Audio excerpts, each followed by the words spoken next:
Welcome to Natural Habitat Adventures Daily Dose of Nature. I'm your host, Brooke Mitchell, and today's webinar is The Race to Save the World's Most Endangered Porpoise, presented by NatHab Expedition Leader Diana Lopez. Thank you so much for being here today, Diane. Over to you. Hello, everyone. Thank you so much, Brooke. I'm very excited to share this presentation with you, and I hope you enjoy it. So, we titled it as The Race to Save the World's Most Endangered Porpoise. As Brooke was mentioning, this is the smallest and most endangered cetacean. So let's go a little bit through different topics about it. But first, I want to introduce myself. So I am a biologist. I did my master's with humpback whales. And after this, I have been working in several projects. And especially, I've been focusing on acoustics. So I like to study the sounds of the whales and the dolphins. And that is how I ended up studying vaquitas. And right now, I'm an expedition leader at Natural Habitat Adventures. So I'm very happy to be part of this. And I hope you enjoy it. So we're going to go through vaquitas biology, the main risks for its survival, its conservation, and my research project. So basically, we all know that vaquitas are porpoises that belong to the cetacean group. And in the cetacean groups, which belongs to marine mammals, we can find whales, dolphins, and porpoises. So just a quick reminder, they are quite different, even though we see them very similar. For example, we have two species here. We have a fin whale and we have a sperm whale. And usually we refer to them as large whales, but actually they're different. And how are they different? Well, the whales, Mysticeti, are the species that tend to be, that have keratin structures in their mouth to filter, and these are called ballenes. And they actually have two blowholes on the top of their rostrum, and usually they're very large species. They tend to be solitary, and in the case of the odontoceti or tooth whales, as the name is referring, they actually feed with capturing their prey. They have teeth. They only have a single blowhole on the top of their head, and they're usually in very large groups. As we know, they're very large groups of dolphins, up to 1,000 individuals. So just imagine that. And sperm whales are these type of whales, the odontoceti. And we also have the killer whales or orcas belong to this group, to the tooth whales. So this is just an image for you to distinguish.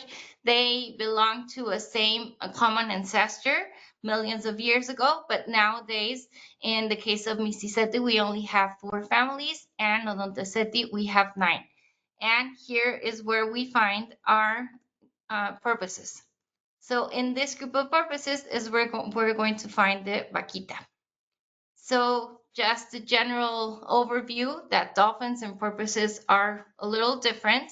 The main characteristic is that porpoises have their teeth that are flat and spade shaped, as you can see in the image on the right hand, and the dolphins have conical teeth, which are designed to capture their prey. And also other differences are in their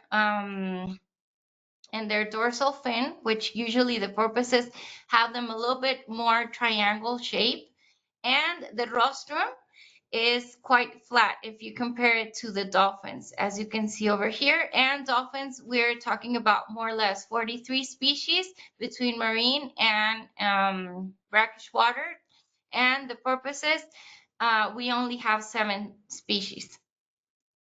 So just for you to have an idea of the size, we look over here on the top left image, we have a blue whale that can go up to almost 30 meters or 97 feet long.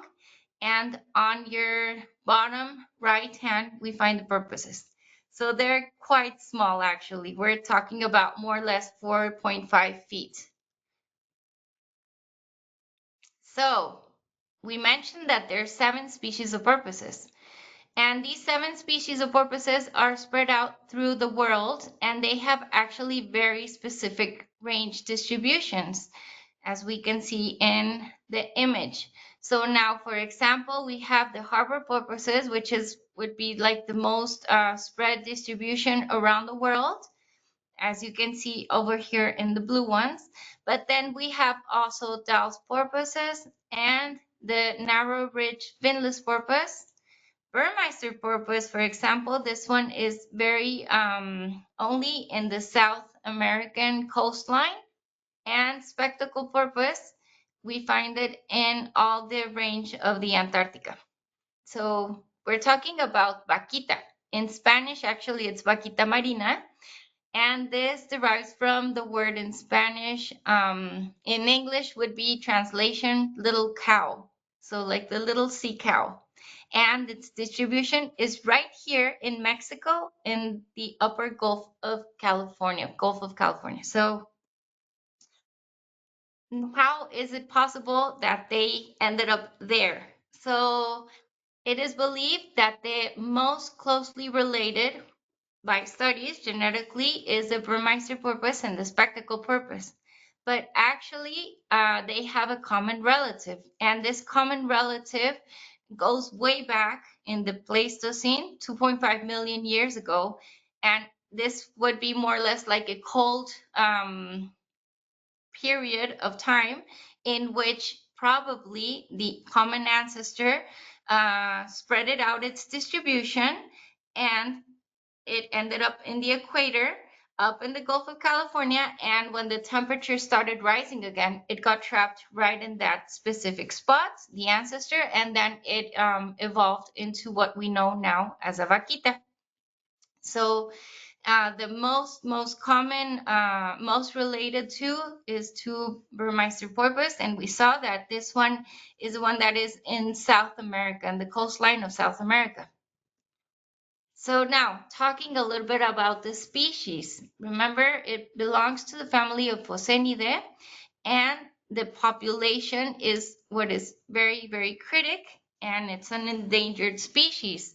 But now talking a little bit about its characteristics, it measures 4.5 feet long, and it has a very particular pigmentation around its mouth and its eyes. It actually looks like a little bit like a panda. So they call it sometimes the sea panda because of this black patch they have around their eye. And if you compare it to the rest of the species of porpoises, their dorsal fin is actually the largest and biggest one in ratio or proportion to the other species.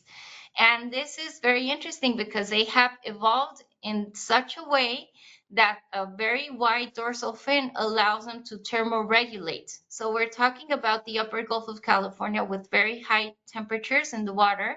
So this is an adaptation that they have in order to exchange the temperature with their environment and to cool a little bit down. And these animals have a lifespan around 20 years, and it is believed that they have calves between 2 and 1 year on separation, and they have a very broad feeding opportunity because they have up to 21 different species that they eat as prey, so they're opportunistic. And what is interesting about this species is that with molecular studies, they have found that it is historically with a low genetic diversity. This means that it is naturally rare, and that in the past, over the past 3,000 years, 300,000 years, it is believed that the population never went above 5,000 individuals. So it is already naturally rare. Actually, they were first described in 1958 from a skull they found in the upper Gulf of California in the nearest town to its distribution, which is San Felipe. So here is the spot what I'm talking about. So San Felipe is right over here, this little town in Baja California. And the distribution is constricted to this portion of the Gulf. So that's why it's the only porpoise in Mexico, actually, and it's endemic. So unfortunately, already endemic, it has had a very rapid population decrease. So now imagine they started studying it in 1958. We don't really know that much about the species, and we already mentioned that their behavior doesn't really help because they tend to have smaller groups than dolphins, definitely. The largest group that they have been seen in is 10 individuals, but they usually group in between 2 or 3 individuals, and they're very small. So imagine looking for this animal in the ocean. It is quite complicated, and they're very, very shy. They do not like to be close to boats or any type of human activity. So now we already know that they're difficult to see, and if you add to this the fact that it is already a small population and rare population, now that they started doing some population trend studies, they found out in 1997 that was like the highest number of individuals in these span of years, and then it started to decrease incredible. So now we can see that 2008, we have half of that size population estimates, 245 individuals. And from that, it has been decreasing with a rate more or less of 45% up until 2020-21, is that this percentage of decrease in the population from 45, it started decreasing at 12%, which is relatively good news, but still we're in a very critical situation in which the last year the census estimated a minimum number of vaquitas between 6 and 8 individuals. So this is what has been concerning worldwide, because this is probably the next marine mammal in getting extinguished if we don't manage to solve this situation. So what is happening with the vaquita? We already mentioned that it is a rare species, but one of the major problems that they have is the fact that they are getting entangled with gillnets. So what is the problem? That basically there is a species of fish which is called atotuaba, and it is pretty much the same size as a vaquita, which you can see in the picture down below. In the nets is an individual of a vaquita, and they're pretty much the same size. So they get entangled in nets that are designed for catching totuabas. And now the very concerning part of it is that actually totuabas are also an endangered species, and this is, well, the actual name is giant croaker totuaba.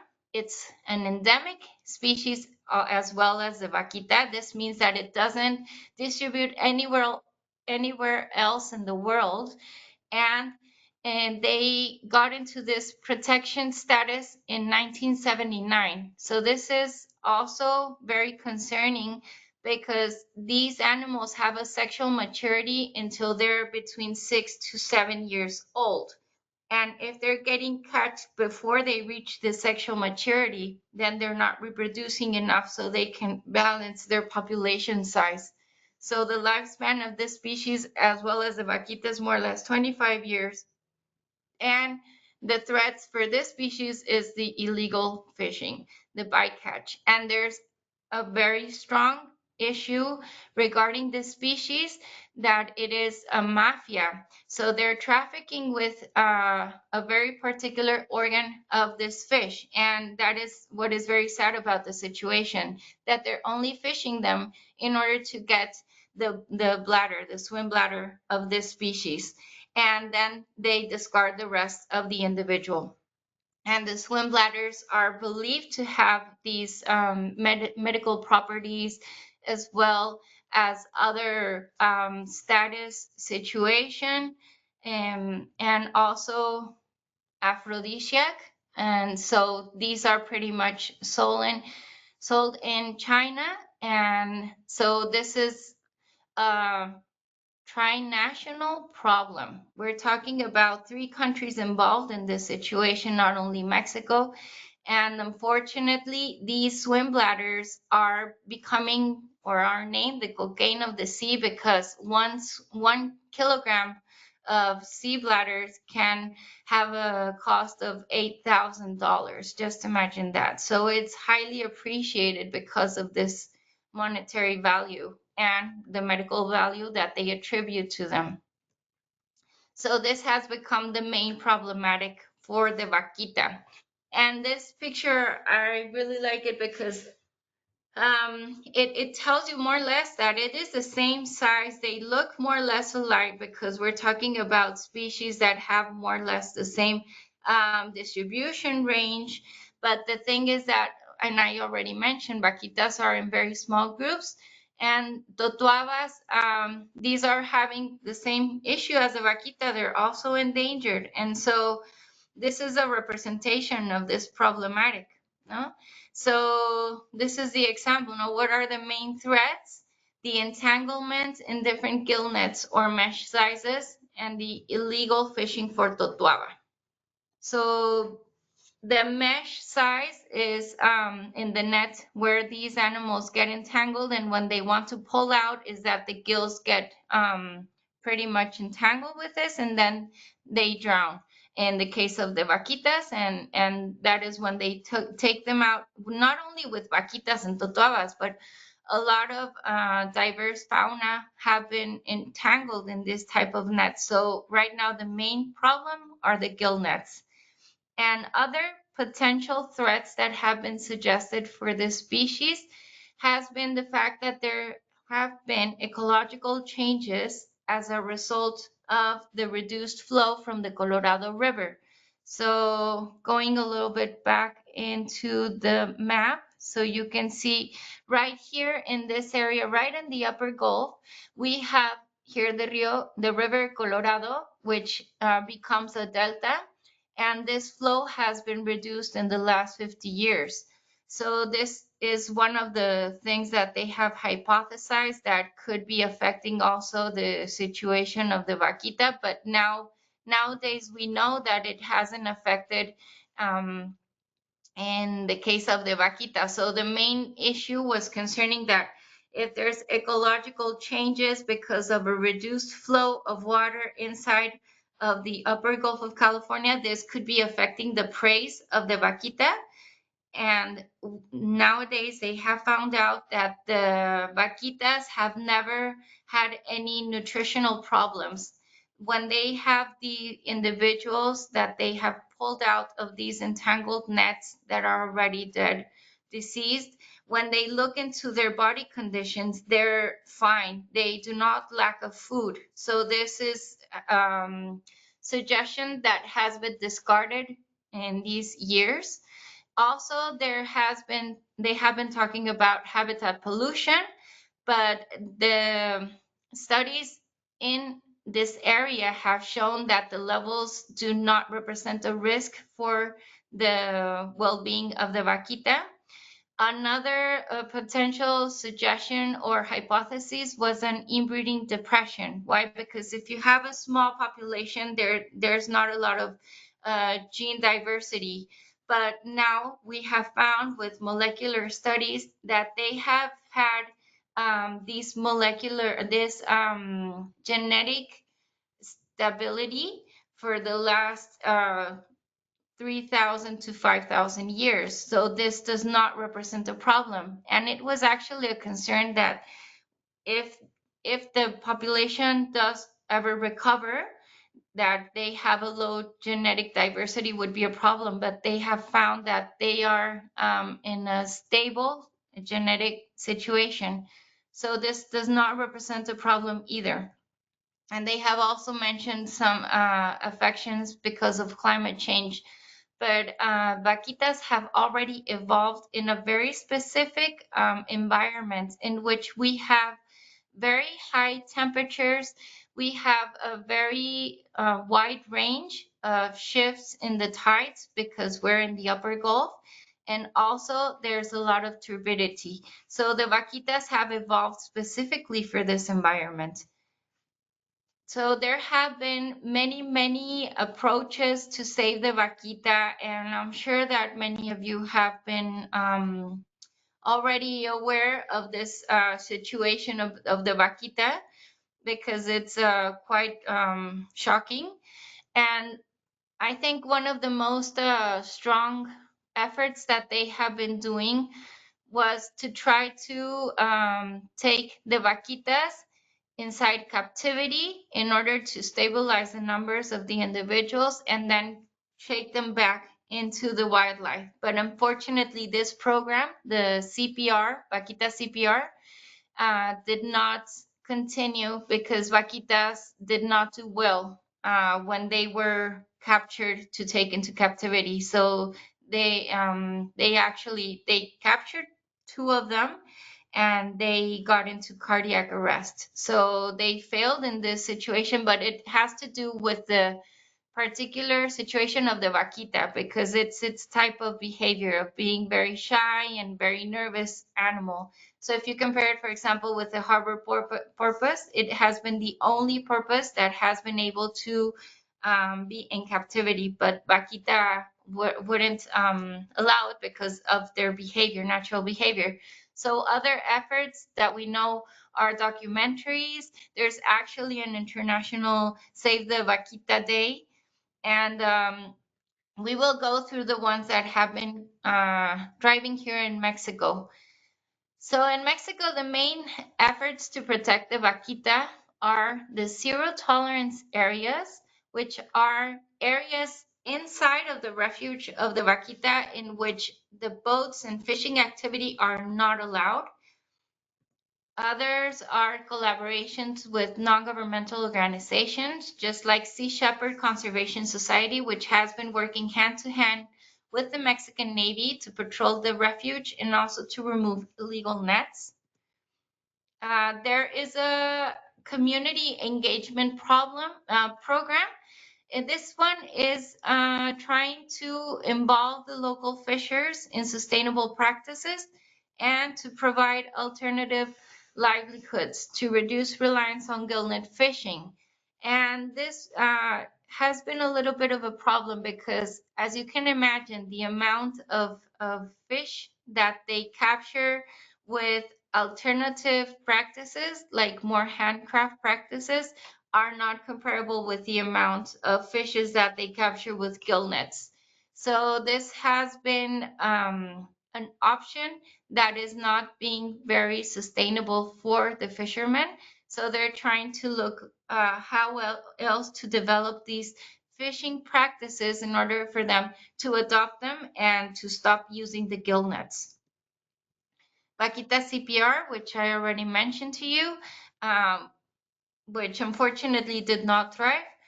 And the most strong effort would be the passive acoustic monitoring. And this technique, what it does is that it basically uses detectors for vaquita sounds to allow the researchers to know more or less where are the vaquitas distributed in the upper Gulf of California. And this has been a very strong tool to design the refuge area for the vaquitas. And the most recent one has been deploying concrete block net catchers. So there's around 193 concrete blocks that have a hook, more or less 9 feet hook, that catches all the gill nets that are deployed in the area. And this has been very helpful because then the fishermen stop using this area because the losing a gillnet is very expensive for them. So better to avoid them and they stop fishing in this area. So going a little bit more into detail, I wanted to mention that the vaquita area for protection was established as a biosphere reserve in 1993, which includes this orange delimitation. So this was a very huge effort here in Mexico, and I think it was very eh, how would you say? It was very good for the vaquita. And inside of this biosphere reserve, then we have an area which is specific in this white polygon, in which they have detected a lot of vaquitas. So that's why they establish it as a vaquita refuge, and there's no human activity supposed to be developing in this area. And then we have a gillnet exclusion zone in 2017 in this spot, in this range, which is quite wider. And the most new is the zero tolerance area established in 220. And this one is where we find the deployment of the concrete blocks. So the effort of conserving, I think this was the main effort, just establishing the biosphere reserve. Even though it doesn't include the complete vaquita range, which has been delimited throughout studies, survey studies since 1970s, they have found that they are pretty much concentrated in this area. So talking a little bit more about the concrete block net catchers, I was mentioning that these are very, very efficient in catching all the gillnets that are deployed in this red patch, what I was mentioning, the zero tolerance area. And it has been quite effective, so much that actually the numbers, remember that we were mentioning the drop down of the population was around 43%. After this use of the concrete block net catchers, then it stabilized more or less than 12%, the drop down of the population. And it is believed that it has to do a lot with these instruments, that actually it is the only place in the world where they have developed these type of strategy to catch all the illegal gill nets, and also to catch pieces of nets that could potentially become into ghost nets, and not only affecting vaquitas, but many other species, especially like the big species like whales have been having huge problems in these areas as well, and dolphins. And so they're usually patrolled by the Navy and Sea Shepherd. And also there's some divers that inspect these blocks and remove the nets that could become the ghost nets. So there's regular activity, and it has become very efficient. And the Passive Acoustic Monitoring Program, it is one of the most efficient instruments that have been developed for studying the population trend. We're not talking about the population number, because it is very difficult to obtain the real numbers of population only using these instruments, but it has been very accurate regarding more or less the trend. So how did this all started? Basically, in 1991, there was a study in which they defined that the porpoises, just as other dolphins, do echolocation. And this type of activity, which we will go through in a couple more slides, is very specific, the type of sounds that they emit. And so in order to study or to detect these sounds, they need special devices, which kind of are like microphones, but they go underwater, so that's why they're hydrophones. And these specifically are called CPODs. So these CPODs, right here we have an image, they deploy one of these per site, and all of these little circles inside of the refuge are sites where they have deployed the CPODs, and they remain there around 3 months. Usually they deploy them between May and June, and they pick them up in August or September. And they have a continuous detection throughout these 3 months that whenever a porpoise emits an echolocation click, the CPOD is going to detect it, and it's going to store this information in binary files. So this has been very efficient to know actually where the vaquitas distributing inside of the refuge.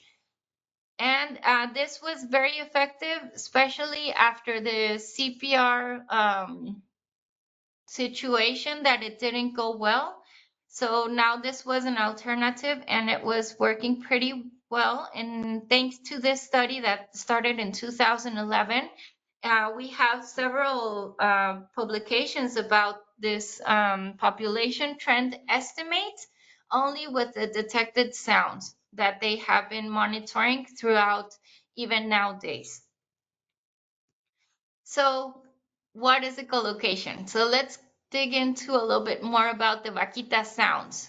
So remember, just a quick remembering about the frequency. The frequency of the sound is the rate or number of times a sound wave oscillates or vibrates per second, and it is usually measured in hertz. So just like here, we're looking how this is a killer whale image. Remember, it's a toothed whale, and it is emitting the sound. It's going through this organ that is full of lipids, and this is called the melon, and it expands like a projector. And then once the sound hits something, then the echo bounces back. That is the red line that we're seeing right here. And this echo goes through their inferior mandibula, and that is how they process the sound, basically. So they emit sound, it bounces back, it comes back, and then they know more or less the distance and the shape of the object that is right in front of them. This is how echolocation functions. And I was mentioning the frequency because usually the dolphins emit sounds in a frequency around 40 to 150 kilohertz, but the majority of their sounds are around 40 to 80 kilohertz. Okay. And now if we look specifically talking about the vaquita emits very high frequency sounds. We're talking about 128 to 139 kilohertz. So this is incredible in the fast rate of sound that they're emitting to do this echolocation clicks. And I have an example here. Now, just for you to imagine, human ear can detect between 20 hertz up to 20,000 hertz, kilohertz, okay? Yeah, I didn't say that well. 20 hertz up to 20 kilohertz, okay? So in order for us to listen how the vaquita sounds, we have to slow this recording down for us to perceive it.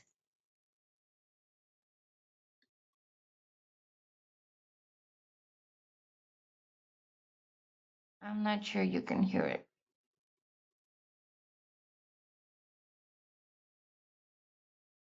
Okay, I think I'm going to ask Brooke if she can help me out with this for especially for the video that they will be sending, so they can attach also the sound for you to hear. But basically, they're a sequence of clicks. So these clicks can be grouped in what we know as trains.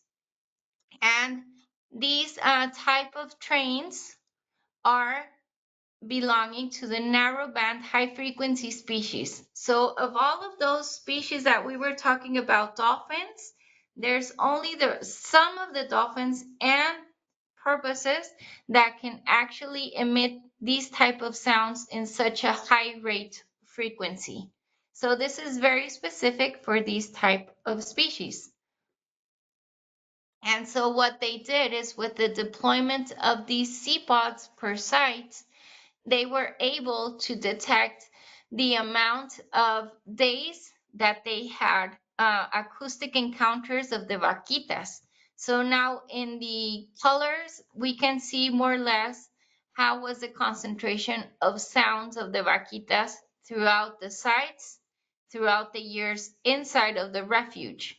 And so, for example, we can see that the ones that are in dark purple were with a very high concentration of acoustic activity of the vaquitas. So what this is telling us is that the vaquitas actually tend to like to be more in the southwest area of the refuge. So even though the population decreased in these years, then we can see it here, they still remained being more concentrated acoustically or having more activity in this area than in the rest of the refuge.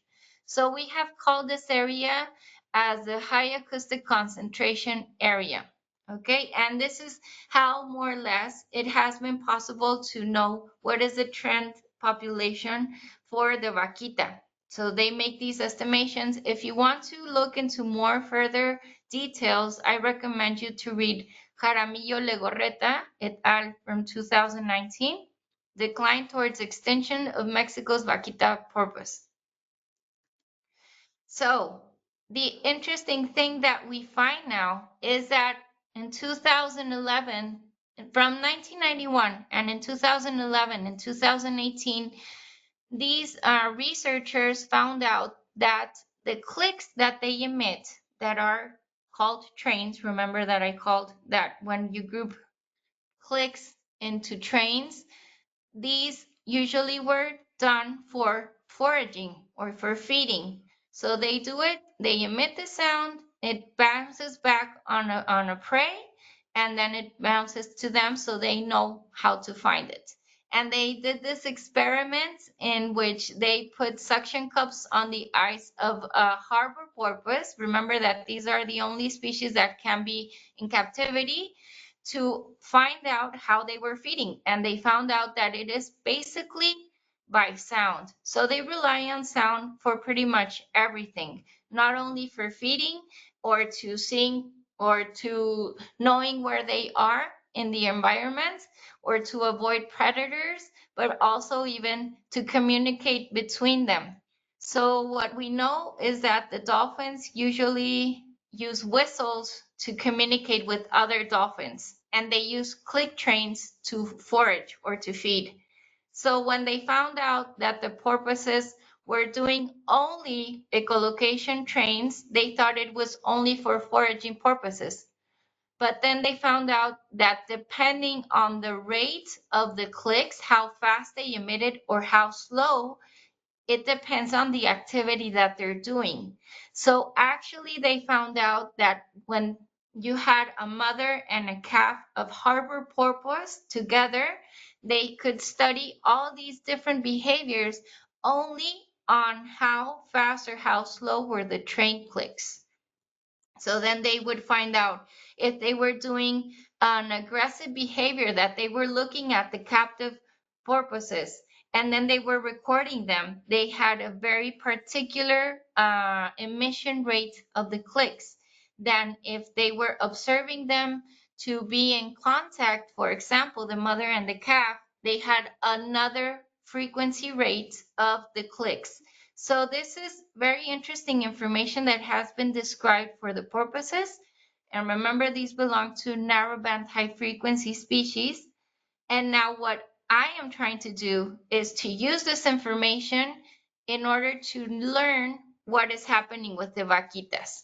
So I am studying my PhD here in Mexico, and my project basically is to identify, using all of the sounds recorded from 2011 to 2019, and to decipher if these types of sounds are doing different activities, not only foraging, but also socializing or navigating.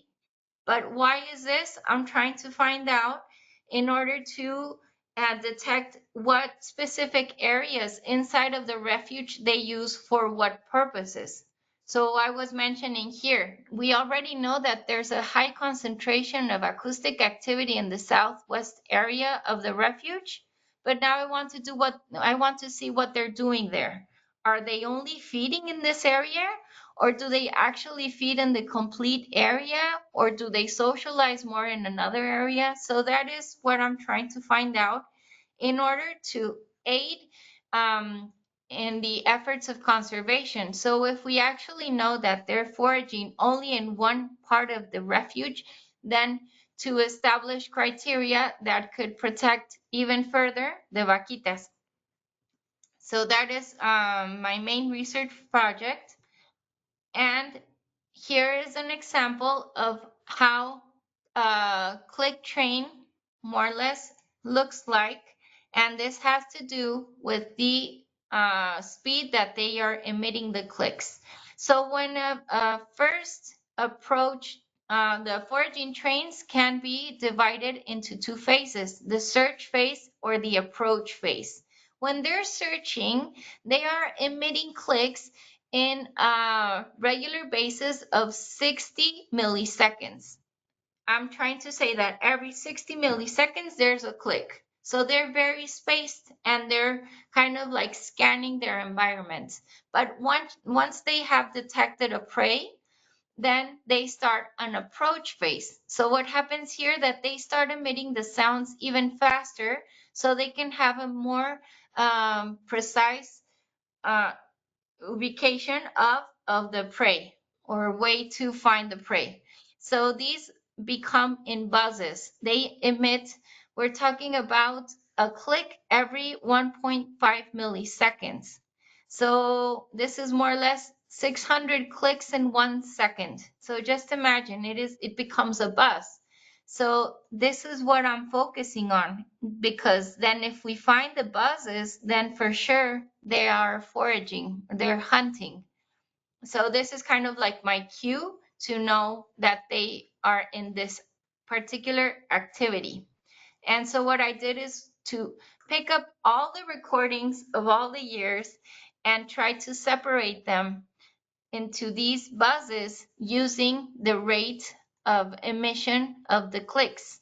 So I was just considering those clicks that fell into 2 milliseconds up to 10 milliseconds between click.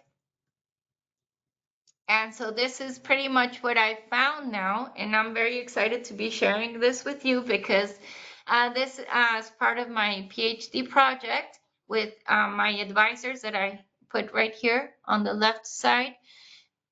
My main question is, do vaquitas prefer to feed in certain sites or do they feed equally inside of the refuge? So with this map, what I'm trying to explain is to say that they actually use the whole refuge and it pretty much depends on the year. So there were years that they actually did prefer the high acoustic concentration area described in the other papers in the southwest portion of the refuge. But then in time, they started using more the center area and we're talking about 2016. So even though the population has been diminishing, they keep on using the whole refuge for feeding.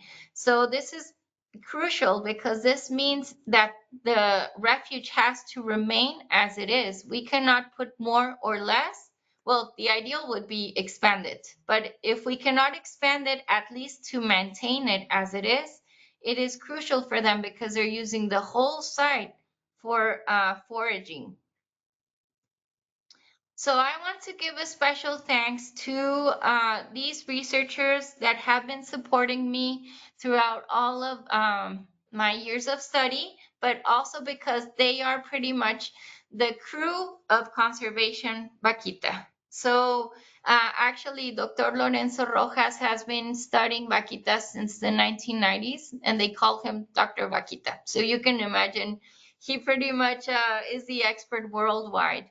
And then along his side, we also have Dr. Barbara Taylor and Dr. Jay Barlow, which Dr. Horacio La Cueva, and Master in Science Edwina Nieto, and Dr. Gustavo Cárdenas, and Dr. Armando Jaramillo, which developed the acoustic monitoring program, have been pretty much setting the baseline of the studies of vaquita here in Mexico. And well, obviously, we also are very thankful that Sea Shepherd has been collaborating with the vaquita conservation.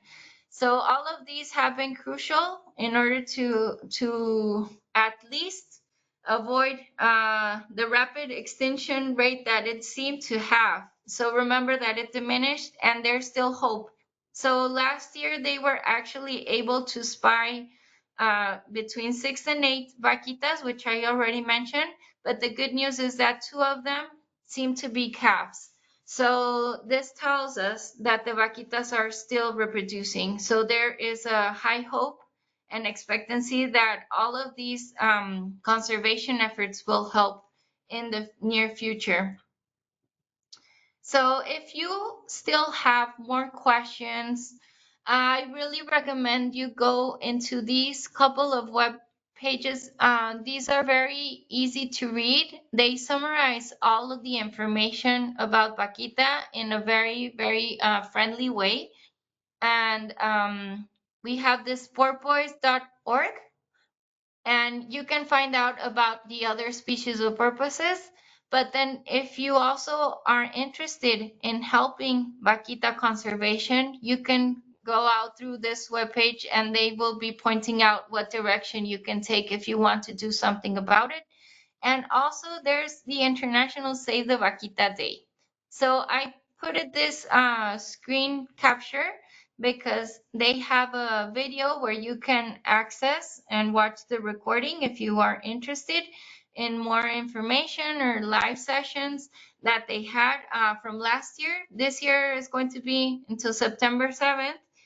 So you save the date, and I really hope that this information gives you hope that we're actually trying to do something about this species. And even though we have a very small number population, there's always going to be a little bit of hope, especially learning that they have calves and that more and more efforts are being done to preserve this species. And not only in Mexico, but worldwide. We have international universities collaborating, researchers, non-governmental organizations, the government as well. So we're hoping to have good news. This season they're going to be starting in May, so probably we're going to be able to check the numbers of the sightings in June. That is when they publish them. Okay, so thank you so much. I hope you enjoyed it. And any questions? Wow, Diana, that was amazing. Wow, thank you. I'm blown away as a fellow conservation biologist. I was definitely looking forward to this presentation, and I hope everybody got just as much value as I did out of that. And thanks for the Thank hope. you, We Brooke. all need that. All the headlines are so negative about vaquitas, so this was wonderful. Everybody, we have about 10 minutes here with Diana. So if you have a question, go ahead and put that in the control panel there in your go-to webinar, and we will get through what we can. Awesome. So let's go through. Um, yeah, this is a good one because I also had a similar question. So what exactly are the next steps then for vaquita conservation? Is it this big survey that they're going to go out and do? And what does that entail? Are there other things in the works that are going to be tried to help bring back their numbers? But could you elaborate a little bit further on that? Yes, of course. So the next steps are to continue these huge efforts for monitoring. These campaigns usually run 1 month, complete month, and it's not only the acoustics that they're deploying, but also they're doing sighting efforts. So they bring international observers, marine mammal observers from all around the world to be throughout these 3 weeks monitoring and looking for vaquitas, and also trying to expand the survey. So what they usually, well, they started in all the upper Gulf of California in the 90s.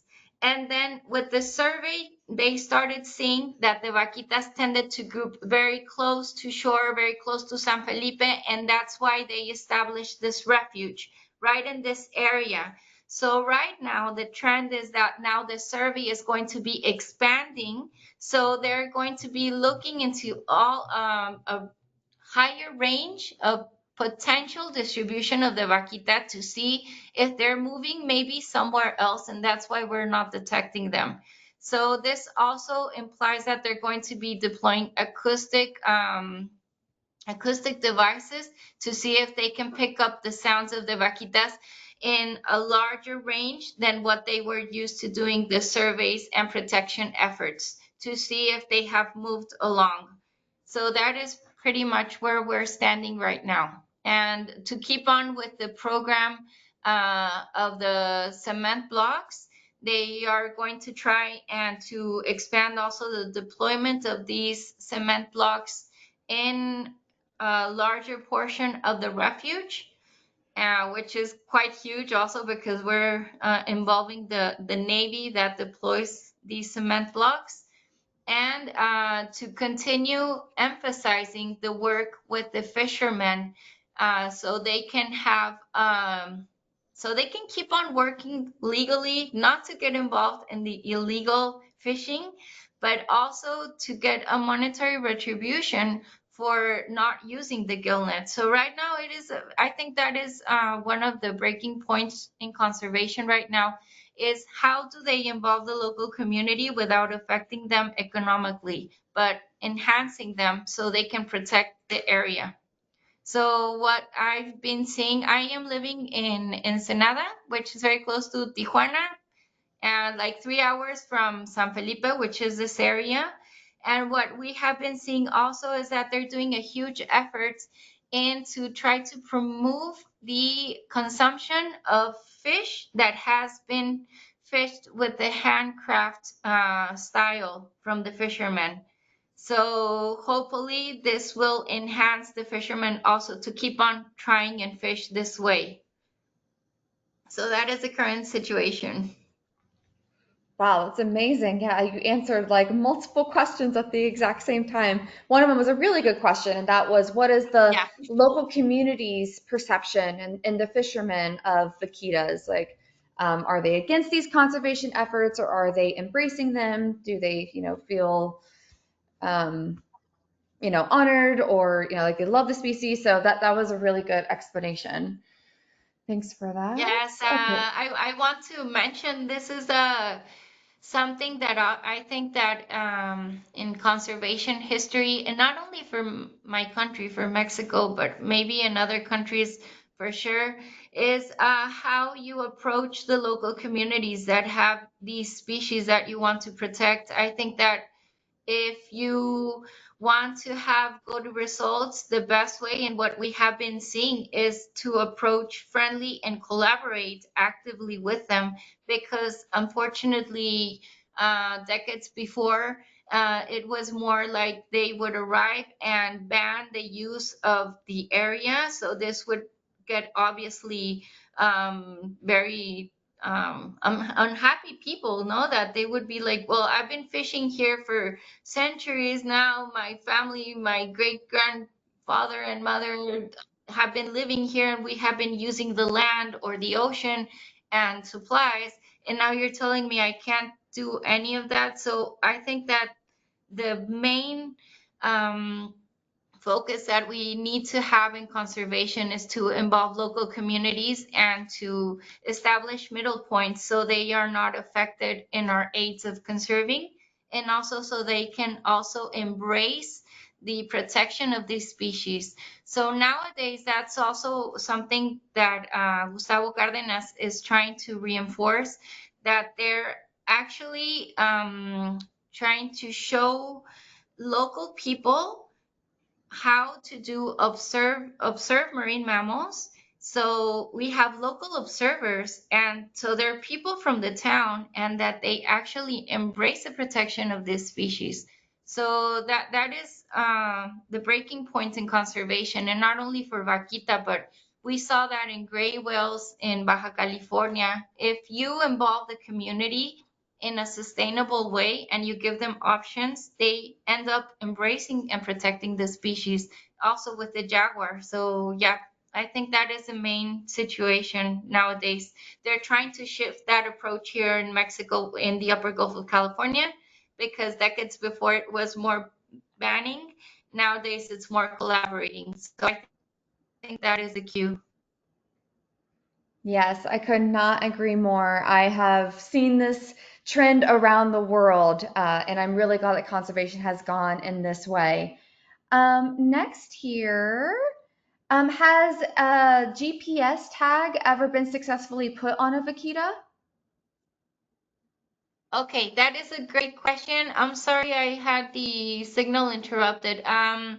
So these animals are very shy. I already mentioned that one of the triggers to do the acoustic monitoring program is that it's so hard to see. And not only hard to see, but to approach. Because if you see a vaquita, it's going to be like one in a million chances, and then to get close to it, forget it. So in order to tag these animals, you need to have a relative short distance to maneuver, and it is quite impossible. And also take in consideration that we're talking a very small species. 4.5 feet is very complicated to maneuver with. So that's why they have discarded this option. Wonderful. Maybe one day, right? Maybe one day we'll be able to find a Hopefully. group big enough.